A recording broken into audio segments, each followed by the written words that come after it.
just taking it day by day and race by race and see what's happening out there today and just trying to figure out what's happening really. Well, aspirations are to win the event. We've just put a lot of focus into this event over the last year. Kind of last year we basically did too many events and kind of run stale by the summertime. Elise Riccici and Tessa Parkinson from Australia, one of the youngest teams in the fleet, had a wonderful first day, winning the first race and placing 5th in the second to top the leaderboard on equal points with defending champions Marcellen de Koning and Lobke Burkhardt from the Netherlands.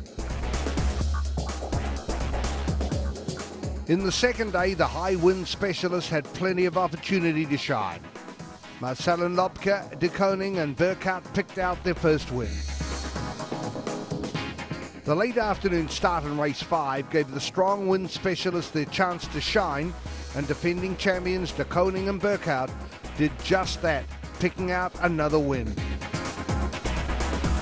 Therese Torgerson and Vendela Zachrisson claimed their first race win of the series, and these two teams topped the leaderboard going into the Gold Fleet.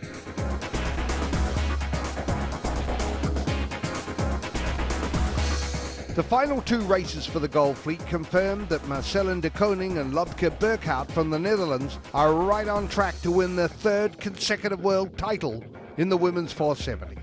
These are the top 10 and contenders going into the medal race. 3, 2, 1, the start. 470 women medal race. Japanese down to leeward. Netherlands 11 are also down to leeward. Meanwhile, that's one of the two, both French boats we can see. One of them is breaking right. So the leader coming into this, the Netherlands. Boy, they're attacking, not a great start for them. It's a big dip for them both as they go right behind and decide that they want to go right. After being out towards the pin end of the line, and they were rattling on, and then all of a sudden they decided that the right looked better.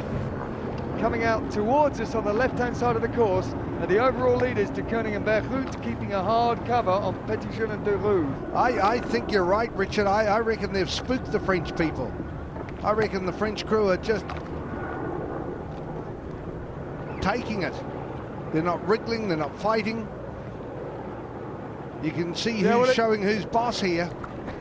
Yeah, well, I mean, it is very difficult. You know, when somebody's got a cover on you like that, you could probably do 10, 20 tacks on the first beat, but all that would happen would be that you would end up last and second to last, and that's no good at all to Petitjean and de Roux. What they're going to hope for is to try and stay in the pack, try and stay as close to the front of the fleet as possible, and then maybe hope to wriggle away later on in the race. Right, okay, they're finished around first. And it's GBR 883, that's Christina Banastoni and Saskia Clark. They're followed around by the Israeli team of Konecki and Busikila. And then I think it's the Japanese. Yeah, Japan next. Followed then by the Netherlands. So after all that, de Koning and Burkhardt are 4th round. Yeah, and then the Italians, Conti and Bigon.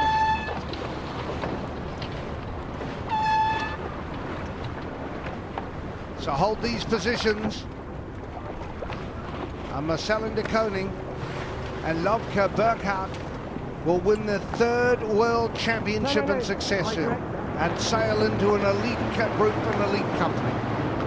Meanwhile, for the British crew, they are in a position now that they will take the bronze medal. Yeah, that's right. Yeah, Christina Bastidoni and Saskia Clark just started this medal race 2 points back from the Japanese. They're winning this race, and the Japanese are back in, I guess, 3rd at the moment.